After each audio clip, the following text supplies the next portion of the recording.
Section 9. What should we offer? Preparing the Arizona purchase offer.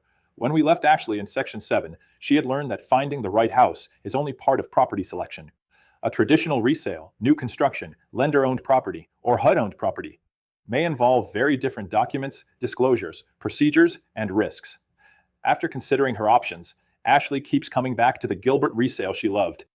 She looks at Daniel and finally asks the question every buyer's agent knows is coming. What should I offer? Daniel could throw out a number and say, offer $10,000 under list price and see what happens. But that isn't really advising the client. That's guessing. Instead, Daniel tells her, let's look at the information we have and build an offer around what matters to you. This is where buyer representation becomes much more than filling blanks into a contract. Daniel begins by helping Ashley understand that price is only one component of an offer.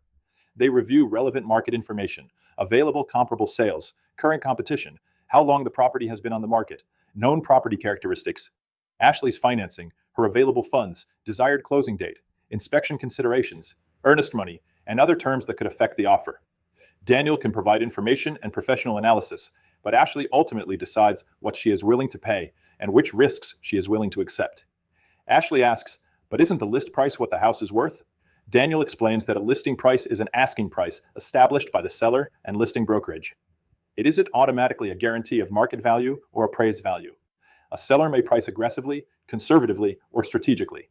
The eventual contract price is created through negotiation between the parties, while an appraisal, when required, is a separate valuation process.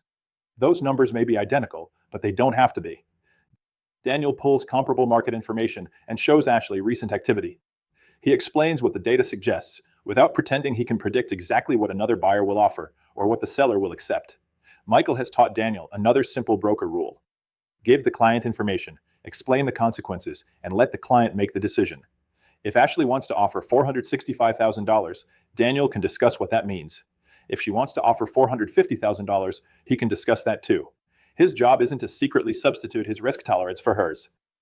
Then Ashley asks, how do we make my offer stronger? This is where the conversation becomes more interesting. A strong offer isn't necessarily just the highest offer. A seller may evaluate price, financing, earnest money, closing date, concessions, contingencies, possession, requested personal property, and other contractual terms. Daniel explains that every concession has a potential consequence. Asking the seller to contribute toward allowable buyer costs, for example, may help Ashley conserve cash, but the request becomes part of the seller's evaluation of the overall offer. Ashley says, then let's waive everything so they pick me. Daniel stops her. Here's where many agents get into trouble. In a competitive market, buyers can become so focused on winning that they stop thinking about what they're giving up.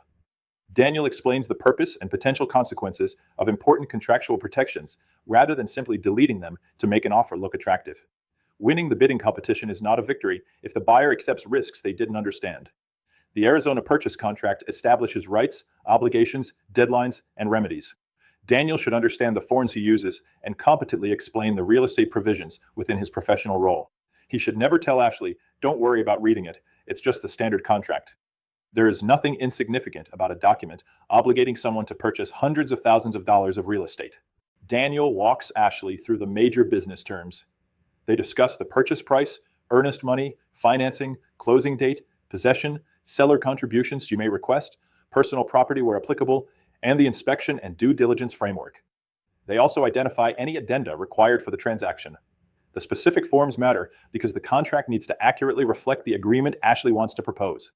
Then Ashley asks, can we write a letter to the seller explaining that I want to raise my future family here? Maybe they choose me. Daniel recognizes another risk. Buyer love letters can reveal information concerning familial status, religion, national origin, disability, or other protected characteristics, and may create fair housing concerns in the offer selection process. Daniel doesn't need personal characteristics to make Ashley's offer competitive. He keeps the negotiation focused on legitimate contractual and financial terms. Daniel finishes preparing the offer, but before Ashley signs it, he slows down again. He reviews the important terms and asks her to confirm that they accurately reflect what she wants. This may seem basic, but mistakes happen when agents rush. A wrong closing date, incorrect earnest money amount, omitted addendum, inaccurate financing term, or unchecked provision can create a very different agreement from the one the buyer intended. Ashley signs electronically and immediately asks, so we have the house? Daniel laughs. No, We have made an offer. Until the seller accepts the offer and the parties reach a binding agreement under the applicable contract requirements, Ashley should not behave as though the transaction is complete. A few hours later, Daniel's phone rings. It's the listing agent. The seller reviewed Ashley's offer. They like it, but they're not accepting it as written. They're sending a counteroffer. Ashley looks at Daniel nervously. Is that bad? Not necessarily. It means we're negotiating. And that's exactly where we're going next. Counteroffers, competing terms, seller requests, and how an Arizona buyer's agent helps the client negotiate without taking control of the client's decision. Online discussion 1. Ashley asks Daniel, "What should I offer?" Why shouldn't Daniel simply choose the purchase price for her? Answer, Daniel can provide comparable market information, discuss current conditions, explain the property's characteristics, and help Ashley understand how different offer strategies may affect negotiations. However, Ashley is the buyer and ultimately determines the price and terms she is willing to offer. Daniel's role is to provide informed professional guidance rather than substitute his decisions for the client's. 2. Ashley wants to waive important contractual protections simply to make her offer more competitive. What should Daniel do?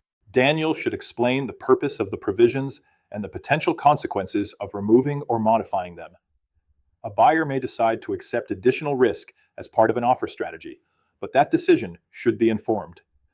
Daniel should not encourage Ashley to surrender important protections merely to win without understanding what she may be giving up. Why can buyer love letters create fair housing concerns? Answer. Personal letters may reveal protected characteristics such as familial status, religion, national origin, disability, or other information unrelated to legitimate contractual considerations. If that information influences the seller's decision, it can create fair housing concerns. Keeping negotiations focused on price, financing, timing, and other legitimate terms reduces unnecessary risk.